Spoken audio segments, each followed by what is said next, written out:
9장 10장까지는 다윗의 승리가 나타나 있습니다. 다윗이 정말 하나님의 약속을 의지하고 그 모든 한 걸음 한 걸음을 앞서가시며 일하시는 주님께 모든 주권을 돌리고 철저한 순종으로 나아갈 때 그가 정치적으로도 승리해서 처음에는 유다 한 지파로 시작했지만 나머지 12지파가 다 다윗 앞에 무릎 꿇게 되고 또 그 이스라엘을 통치하는 과정에서도 그가 철저히 이렇게 하나님을 의지함으로 할 때 여부수 족속을 쫓아내고 거기에 하나님의 언약궤를 모시고 성전 건축에 소망을 두고 그리고 왕궁을 짓고 아주 견고한 다윗 왕국을 세웁니다.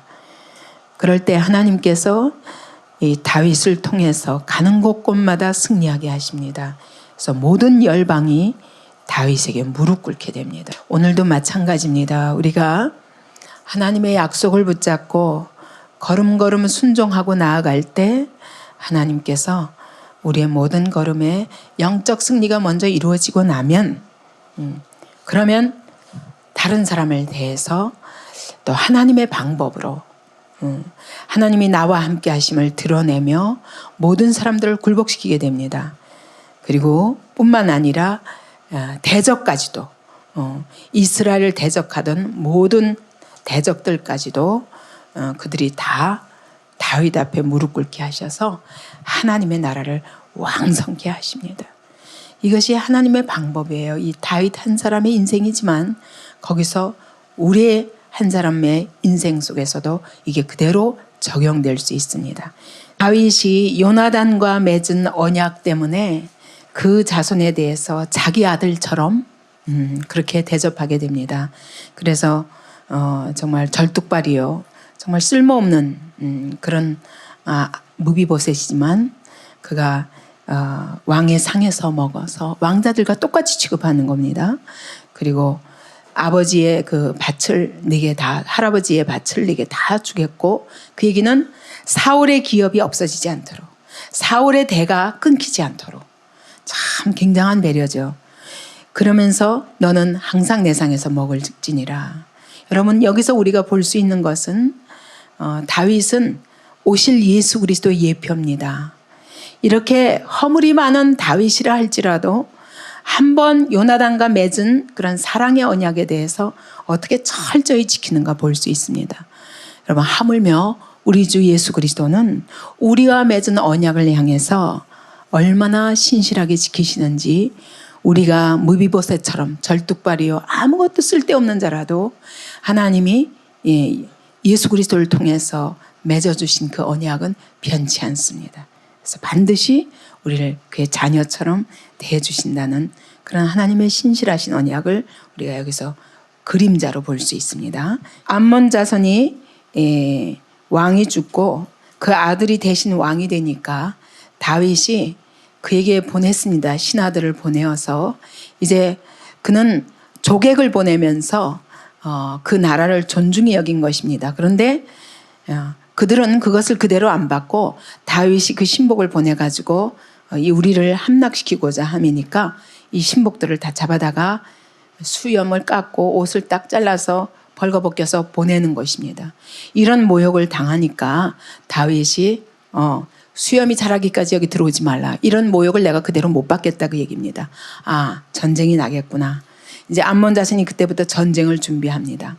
그래서 다윗도 요압과 아비새 두 편으로 나눠가지고 암몬 자손이 아람 사람들과 같이 손잡고 이제 같이 전쟁을 하려고 그러니까 두 대로 나누어서 요압은 이제 아람 사람을 마주보고 이 아비새는 암몬 자손을 이렇게 마주보고 이제 같이 싸워 나가자. 누구든지 연약하면 가서 같이 돕는 거다. 이렇게 했는데 그 아람 사람들이 요압을 보고 도망해 버립니다. 그러니까 암몬 사람도 같이 도망해 버렸어요. 이게 첫 번째 싸움입니다.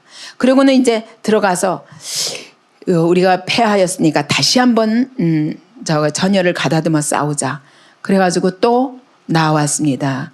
그때 두 번째 싸움을 하면서 두 번째로 예, 싸움이 붙었는데 그때 다윗이 진치고 싸워서 아람 병거 700승의 사람과 마병 4만을 죽이고 또 군대장관 소박을 치매 거기서 죽으니라.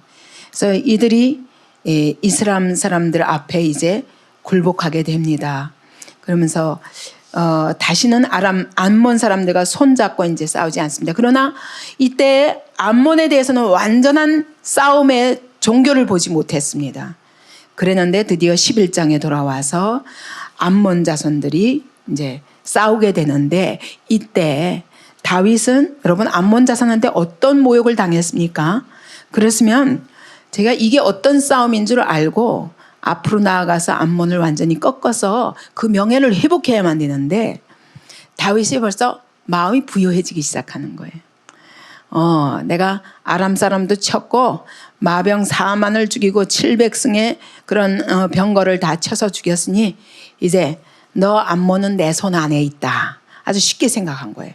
그래가지고 자기는 따로 나가서 같이 나가서 싸울 생각을 하지 않고 군대 장관 보내놓고 자기는 집안에서 평안히 지붕 위를 왔다 갔다 하다가 이제 드디어 범죄하게 되는 거예요. 그러니까 우리들의 그런 범죄의 그런 동기가 있습니다. 막 긴장하고 하나님 앞에서 하나님의 나라를 향하여 돌진할 적에는요 범죄가 들어올 시간이 없어요. 근데 벌써 자만심이 생겨가지고 봐, 너희들이 다 내 손 안에 있어. 내가 안 나가도 우리 이스라엘 군대가 이기게 돼 있어 하면서 지금 전쟁 중에 자기는 범죄하는 거예요. 그래서 이 문맥을 여러분 잘 이해해야 됩니다. 오늘도 마찬가지예요. 하나님의 교회가 앞으로 나아가기 위해서 막 돌진하기 위하여 기도하고 애쓰고 수고하는 사람들은 범죄할 시간이 없어요. 근데 팔짱 끼고 이렇게 구경하면서 아이고 뭐가 어쩌고 저쩌고 불평하는 사람들은 이 사람들이 바로 지금 다윗과 같은 상태에 있는 거예요. 자기 자만심에 빠져서 자기 몸은 하나도 희생하지 않고 비평만 하려고 들고 이게 얼마나 무서운 일인지 알아야 됩니다. 사단의 밥이 되는 길입니다. 그래서 여러분 우리가 범죄하지 않으려면 항상 깨어서 하나님의 나라 앞서가면서 내가 십자가를 지고 주님을 따르고 주님의 뜻이 이루어지도록 하는 일에 자기를 헌신하는 사람은 범죄할 틈이 없습니다. 사무엘하 전체로 봐서 11장은 정점입니다. 한 사람의 인생에서 순종하고 하나님의 말씀을 의지해서 하나님의 은혜를 의지해서 사는 동안에 어떻게 승승장구하다가 이 11장을 정점으로 이제 너무너무 배가 불러가지고 더 이상 하나님의 은혜에 대한 목마름이 없어요. 목마름이 없고 그냥 평안하게 이긴 싸움이니까 이때 정욕이 틈타는 거예요. 오늘도 마찬가지입니다. 우리에게도. 근데 이 한 사건으로 인해서 결국 다윗의 인생이 어떻게 돼요? 그 다음에 내리막길이에요. 여기 1장에서 다윗이 유다 백성의 왕이 되고 결국 나중에는 12지파의 왕이 되고 또 그 왕이 되고 나서도 모든 그 한 걸음 한 걸음이 철저히 하나님의 관점에서 그래서 모든 백성들이 다윗을 정말 그 하나님이 세운 사람이라는 걸 인정하게 됩니다. 그래서 그 앞에 다 굴복하게 되고 그러다 보니 그가 가는 곳곳마다 모든 대적들이 그 앞에 굴복하게 되고 그러면서 하나님 나라가 왕성해가는 시점에서 다윗이 범죄하게 되는 거예요. 이 한 번의 범죄로 인해서 다윗의 집안에 재앙이 들어옵니다. 그래서 자녀들 간에 근데 이것이 언제부터 시작된 거예요? 사실은 다윗이 다른 것이 다 온전하다 할지라도 한 가지 수많은 처첩들을 두면서 자기 정욕을 포기하지 않는 문제로 인해서 그래서 물론 옛날 왕들은 다 그랬지만 그것이 하나님의 사람에게는 이유가 될 수가 없습니다. 우린 세상과 구별되어야 하는 자들입니다. 그러므로 그 집안에 형제와 형제가 피를 흘리고 그리고 아들이 아버지를 죽이려 하고 이런 집안의 재앙이 시작이 되고 그 다음에 결국 그 재앙이 다윗 왕국에까지 재앙이 됩니다. 그래서 여러분 생각해 보세요. 아버지가 범죄를 하고 나니까 아들에게 할 말이 없는 거예요. 그러니까 암논이 자기 동생을, 이복 동생이지만 동생을 간음해도 아버지가 할 말이 없는 거예요. 아들이 압살롬이 그렇게 또 암논을 죽여도 그래도 할 말이 없는 거예요. 이때부터 보면은 다윗의 많은 허물이 드러나는데, 하나님이 이제까지 여기까지 승리할 때는 하나님의 약속을 붙잡고 하나님이 친히 왕이 되셔서 인도하시도록 했지만, 이때부터는 자기 좋은 관점으로 그냥 육적으로 자기 자식들을 사랑해서 암논은 이미 죽었으니 할 수 없고, 압살롬 그럼에도 불구하고 그 죄를 책망도 못해요. 여러분, 내게 똑같은 죄가 있으면 다른 사람 이렇게 가르칠 수가 없어요. 그죠? 그래서 다윗이 그때부터는 판단이 흐려지기 시작하는 거예요. 가정 안에서도 하나님의 법을 세울 수가 없어요. 그러니까 자연히 이 다윗을 바라보는 모든 백성들의 마음도 떠나는 겁니다. 그래서 나중에 보면 백성들이 또 같이 압살롬과 함께 다윗을 모반하기도 하고, 그러면서 백성들이 중에 또 세바라는 사람이 반역을 하게 되고, 이게 그 이후의 인생은 끊임없이 한 번의 범죄로 인해서 와르르 무너지는 모습을 우리가 볼 수 있습니다. 그래서 이 11장에서 드디어 이 범죄로 인해서 그는 아무도 모르게 숨겼습니다. 다른 사람이 절대 볼 수 없게 숨겼습니다. 요압조차도 이게 무슨 일인지 잘 몰라요. 그러나 벌써 요압 마음에 어때요? 요압 마음에 다윗에 대한 신뢰가 무너집니다. 그 다음부터는 다윗 왕이 명하는 것에 대해서 자기 나름대로 해석하고 해버려요. 그런 부분이 자기 신뢰가 무너지게 되는 겁니다. 그리고 드디어 하나님 앞에서 다 숨겼다 할지라도 하나님 앞에서 그 범죄가 그 고백하지 않은 죄로 인해서 여호와 보시기에 악하였더라. 하나님이 그런데도 불구하고 몇 달 동안 그냥 방치해 놓으십니다. 그러다가 이때 하나님과의 관계가 끊어지는 거예요. 여러분, 다른 건 다 아직 뭐가 드러난 게 없다 할지라도 제일 먼저 오는 고통이 뭡니까? 범죄하고 나서 제일 먼저 오는 게, 이제는 하나님 앞에 기도해도 하나님이 내 기도 들어주시지 않아요. 이제부터 하나님 앞에 나가서 담대히 구할 수가 없어요. 하나님과 나와의 관계 속에 단절이 옵니다. 이게 괴로운 거예요. 그래서 시편 32장 여기서 이런 고백을 합니다. 마음에 간사가 없고 여호와께 정죄를 당치 않은 자는 복이 있도다. 내가 토설지 아니할 때 종일 신음함으로 내 뼈가 쇠하였도다. 이 죄를 품고 하나님 앞에서 고백하지 않았을 때 종일 신음한다는 게, 내 영이 신음하고 내 뼈가 쇠하였도다. 주의 손이 주야로 나를 누르시오니 내 진액이 화하여 여름가물에 마름같이 되었나이다. 여러분, 여름가물에 땅이 쫙쫙 갈라지는 거 봤어요? 그것처럼 내 심령이 말라가지고 진액이 말라서 쫙쫙 내 심령이 갈라지는 것 같이 고통스럽다는 것입니다. 그래서 이때 무릇 경건한 자는 주를 만날 기회를 타서 주께 기도할지라 진실로 홍수가 범람할지라도 저에게 미치지 못하리라 하면서 드디어 이 죄를 토설하고 나서야 자유함을 얻게 되는 거예요. 그래서 우리는 세상 사람들을 속일 수 있고 자기 자신을 속일 수 있지만 하나님은 속일 수 없기 때문에 범죄하고 나면 모든 다른 징계가 오기 전에 먼저 영적으로 하나님과의 관계가 단절되는 고통이 옵니다. 여호와께서 나단을 다윗에게 보내셨습니다. 그리고 나단을 통해서 책망하십니다. 한 사람은 부자가 99마리나 있는데 한 마리밖에 없는 자의 양을 뺏어가지고 자기 것 삼으라 하는 그 사람 얘기를 하니까 다윗이 이 일을 행한 사람은 반드시 죽을지니라. 이 모습을 보면 바로 우리 모습 아니에요? 자기는 어떤 허물을 가지고 있으면서 남의 것에 대해서는 냉철합니다. 자기에 대해서는 너그러운 거예요. 이 사람하고 비교할 수가 있습니까? 네가 왕으로서 뭐가 부족한 게 있었냐고 하나님 물으시는 겁니다. 내가 네게 준 것 중에 뭐가 부족한 게 있었냐? 내가 나라를 주었고 권세를 주었고 다 주었는데 만약 내가 뭐가 부족할 것 같으면 이것저것 다 해서 줬으리라. 부족함 없이 다 줬는데 뭐가 모자라서 남의 아내를 뺏고 그 가정을 파탄시키냐는 겁니다. 그러면서 하나님 하신 말씀이 오니까 어찌하여 네가 여호와의 말씀을 업신여기고. 무슨 말씀을 업신여겼어요? 신명기 17장에 한번 보세요. 왕은 어떻게 하라고요? 17장 17절.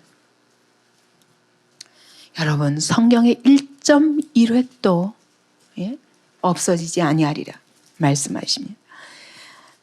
왕이 된 자는 아내를 많이 두어서 그 마음을 미혹되게 말 것이며 은금을 자기를 위하여 많이 쌓지 말 것이니라. 아내를 많이 두지 말라고. 왜? 마음이 미혹된다고 그랬어요. 그런데 다윗은요, 이 성경에 나와 있는 여자애들 이름만 9명, 10명입니다. 그 외에도 많은 처첩들이 있다고 그랬어요. 거기서부터 난 자식도 쭉, 여러분, 한 집에 10명의 아내만 있어가지고 그 아내들이 낳은 자식이 다 같이 산다고 그래봐요. 이게 보통 일입니까? 아니죠. 그러니까 그 이후에 다윗의 그 가정은 뻔한 거예요. 그죠? 하나님이 이 신명기 17장 17절 말씀 하나 가지고도 내가 내 여호와의 말씀을 업신여겼다고 말씀하시는 겁니다. 여러분, 오늘 그러면 우리들은 어떻습니까? 하나님의 말씀을 정말 존귀히 여기고 하나님의 말씀 1.1획도 버리지 않기 위해서 여러분 그렇게 사모함으로 하나님의 말씀 이루는 삶 살고자 합니까? 관심도 없죠. 그죠? 하나님 말씀이 뭐라 그러는지 지금 코앞에 것만 보고 달려가고 있는 거예요. 너무 어리석게 사는 것입니다. 하나님이 이 한 가지 말씀을 가지고도 그가 다른 것 다 하나님 보시기에 그 마음에 합했다 할지라도 이 한 가지 때문에 네가 여호와의 말씀을 업신여겼다. 나 보기에 악을 행하였느뇨. 하나님 보시고 있다는 겁니다. 너는 숨어서 하지만 나는 보았다는 것입니다. 그러면서 또 10절에 보니까 뭐라고 말씀하세요? 이제 내가 나를 업신여겼다고 말씀합니다. 하나님의 말씀을 업신여기는 것은 하나님을 업신여기는 것입니다. 그러니 이제부터 칼이 내 집에 영영이 떠나지 아니하리라. 내 집에 재앙을 일으킬 것이라. 내 눈앞에서 내가 내 처들을 가지고 내 눈앞에서 다른 사람에게 주리니 하나님이 내 처들을 딴 사람에게 주겠다는 것입니다. 그 사람이 내 처들로 더불어 백주에 동침하리라. 너는 아무도 모르게 했지. 나는 모든 백성들이 보는 가운데서 네 처첩들이 이렇게 당하는 것을 내가 온 백성이 보게 하리라. 너는 은밀히 행하였으나 나는 이스라엘 무리 앞에 백주에 이 일을 행하리라. 그대로 이루어집니다. 그러면서 14절 보세요. 이 일로 인하여 여호와의 원수로 크게 회방할 거리를 얻게 하였으니. 여러분, 우리가 범죄하는 것은 이 하나님의 원수로 크게 회방할 거리를 얻게 하는 것입니다. 다시 말하면 오늘 그리스도인들이 범죄하는 것은 사단이 회방할 거리를 주는 것입니다. 그로 인하여 여러분 사단이 틈을 타는 거예요. 이게 그러기 때문에 여러분, 나는 이제 예수 믿고 구원받았으니까 천국 갈 거고 무슨 죄 하느냐. 이제 예수 믿었으니까 모든 죄 사함 받았으니까 괜찮다. 마음대로 살아도 된다. 이게 아닙니다. 여러분, 하나님이 우리를 통해서 일하시려면 정결하지 않으면 사단이 이렇게 우리를 흔들어 버려요. 그래서 꼭 회방할 거리를 만들기 때문에 여러분 이후에 보세요. 결국 하나님이 그렇다고 다윗을 버리는 건 아니에요. 우리의 구원을 하나님이 버리시는 건 아닙니다. 제하시는 건 아닙니다. 구원은 맞습니다. 그러나 하나님의 영광을 온전하게 드러내는 일에 이후의 삶에 방해를 받지 않습니까? 오늘도 마찬가지예요. 우리가 천국 가는 거 거기다만 목표를 둔다면 나 예수의 이름 부르고 날마다 예수의 피로 씻어주세요. 범죄하고 또 씻어주세요. 범죄하고 또 씻어주세요. 그러면 된다고 생각하죠. 여러분, 하나님의 나라를 위해서 아름답게 쓰임받을 왕 같은 자리에 그리스도를 나타낼 자리에 있지 않습니까? 그죠? 다윗의 후손이라고 예수님을 말하지 않습니까? 그런 자리에서 이 일로 인해서 여호와의 원수로 크게 회방할 거리를 얻은 거예요. 여러분, 한번 하나님의 종이 이런 범죄를 하고 나면 크게 회방거리를 얻습니다. 하나님의 나라를 크게 사단이, 이 작은 일 같으죠? 보통 사람들에게는 작은 일인데 여러분, 하나님 앞에 쓰임받아야 할 거룩한 하나님의 사람에게는 이 작은 한 사건, 큰 회방을 얻게 됩니다. 그래서 여러분, 하나님 앞에 쓰임받는 사람으로 살려면 여러분 늘 깨워서 긴장하고 살아야 돼요. 지금 세 번째 전쟁에는 두 번째 전쟁에 다 이겼으니까 세 번째 전쟁도 이길 것이다 하고 집에 들어와서 지붕 위를 거닐면서 지금 거기에 마음이 있게 생겼어요. 지금 내 종들이 신하들이 나가서 전쟁터에서 어떻게 싸울까? 하나님의 나라의 운명이 어떻게 될까? 하나님 앞에 기도하는 마음이라면 그게 지금 눈에 들어오겠습니까? 여러분, 우리의 마음을 뺏기지 말기 바랍니다. 예, 이 싸움은 주님 앞에 가는 날까지 해야 돼요. 이 영적 싸움은. 그럴 때 순결한 자에게 하나님이 정말 해방거리, 원수에게 해방거리 줄 것 없이 그렇게 힘있게 쓰인다면 하나님이 엄청난 일을 하실 수 있습니다. 근데 보세요. 다윗이 조금 여러분 이상하잖아요. 아들이 죽는 막 병 앓는 동안에 일주일 내내 금식하고 눈물을 흘리며 기도하던 사람이 딱 아이가 죽고 나니까 다 음식 먹고 기름 바르고 왜 그렇습니까? 무슨 생각으로 다윗은 이렇게 합니까? 네, 하나님의 주권에 굴복함. 예, 하나님의 주권에 굴복합니다. 하나님 하시는 일입니다. 근데 무엇보다도 나는 이보다 더한 벌을 받아도 되는 것입니다. 근데 하나님이 큰 은혜를 베푸셔서 이렇게 징계하시는 중에도 은혜를 주시는 거예요. 그 은혜가 뭡니까? 다윗은 죽이지 않는 것입니다.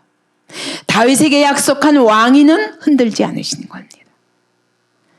계속 하나님의 은혜는 계속 부어주실 것에 대한 약속입니다. 이 아이가 죽었고 결국 다윗이 범죄한 것만큼 꼭 범죄에 대한 또 다른 그것에 대한 징계는 옵니다. 그러나 그 징계가 그의 구원을 취소하는 것이 아니고 하나님의 영광스러운 약속을 취소하는 것은 아니었던 겁니다. 그래서 하나님 앞에 다시 눈물을 씻고 이제는 하나님의 은혜에 의지하여 다시 일어나는 것입니다. 하나님이 내게 주시는 징계에 대해서 감사로 받는 것입니다.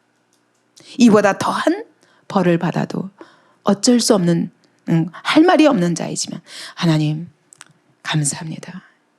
그렇게 생각하는 것입니다. 그래서 그 다음에 이제 솔로몬을 낳게 하셨고 여호와께 사랑을 입은 자라는 그런 여디디아라는 이름을 붙입니다. 이제 이 솔로몬은 불완전합니다. 그러나 다윗의 후손에게서 완전한 하나님의 사랑을 입은 예수 그리스도가 오실 것입니다. 그 예수 그리스도를 바라보고 여디디아라는 이름을 붙이는 것입니다. 이때 완전히 암몬 족속들을 물리치는 것으로 이 전쟁이 끝나는 것입니다. 어차피 이럴 바에 처음부터 그렇게 승리했더라면 얼마나 좋겠습니까? 잠시 딴 데 쳐다보고 마음을 딴 데 뺏기는 동안 어마어마한 불행이 다윗 가정과 왕국에 들어옵니다. 여기서 보십시오. 암논이 다말을 사모하면서 자기 집에 보내달라고 할 때 아버지로서 다윗은 아무것도 못합니다. 또 압살롬이 암논을 죽였을 적에도 암논이 자기 다말을 딸을 그렇게 간음했을 적에도 아버지로서 아무것도 하지 못합니다. 예, 이게 권위가 떨어지는 거예요. 아버지가 같은 범죄를 갖고 있기 때문에 자녀들이 아버지 말 안 듣는 거예요. 그리고 자녀들이 그런 범죄를 할 때 거기에 대해서 아무것도 적절한 조치를 해줄 수 없는 것입니다. 그리고는 인간적으로만 그렇게 슬퍼하고 그래서 다윗은 날마다 그 아들을 인하여 슬퍼했다고 그랬는데 오히려 암논은 죽었고 압살롬에 대해서 슬퍼하는 것입니다. 근데 그 압살롬이 도망해서 어디로 갑니까? 구술로 가서 거한 지 3년이라 그랬는데 이 구술 왕 암미홀의 아들 달메게로 갔다 그랬거든요. 이게 구술 왕이 이 압살롬의 외조부입니다. 외할아버지. 그러니까 누구라는 거예요? 어머니가 누구예요? 이방 여인이에요. 이방 여인. 이렇게 믿음의 사람들이 아닌 이방 여인들을 취한 아들들끼리 막 싸움이 일어나는 것입니다. 그래서 결국 아들들의 죄악에 대해서 책망도 하지 못한 채로 모든 불행이 그냥 물밀듯이 이 가정에 들어오는 것입니다. 민수기에 보면은 주님이 이렇게 말씀하십니다. 너희 죄가 정령 정녕 너희 죄가 너희를 찾아낼 줄 알라 말씀하십니다. 우리가 아무리 죄를 숨겨도 결국 우리 죄가 우리를 찾아내고야만 하는 것입니다. 다윗의 죄가 다윗을 찾아내고야만 합니다. 똑같은 것으로 인하여 이렇게 아픔을 당하게 만드시는 겁니다. 왜 이러십니까? 하나님 왜 이러시는 것 같아요? 용서의 하나님이라면서요. 왜 그러십니까? 용서하셨기 때문에 죽진 않아요. 그렇지만 하나님은 다윗을 거룩한 하나님의 사람으로 만드시기 위해서 자기 죄를 자기가 보게 만들고 보고 고통하면서 그 죄를 끊게 만드는 거예요. 이게 하나님의 방법입니다. 오늘도 하나님이 우리에게 죄로 인하여 징계하신다면 그걸 이러니까 이것은 용서의 하나님이 아니다. 이렇게 말할 수 없는 거예요. 용서하시기 때문에 그 죄를 가지고도 죽지 않을 수 있어요. 구약에 보면요. 간음하는 자들은 돌로 쳐 죽이라고 그랬어요. 다른 사람을 살인한 자들 쳐 죽이는 것입니다. 그럼에도 불구하고 죽지 않을 수 있었던 것은 하나님의 용서 때문입니다. 그러나 우리로 하여금 그 죄악 가운데 그저 살지 않도록 하나님이 우리의 죄가 우리를 찾아내게 하셔서 그 죄를 통회하고 하나님 앞에 이 죄를 끊게 하는 거예요. 그러니까 나중에 다윗의 모습은 어때요? 젊은 여인을 갖다가 신하들이 안겨줘도 동침치 아니하니라.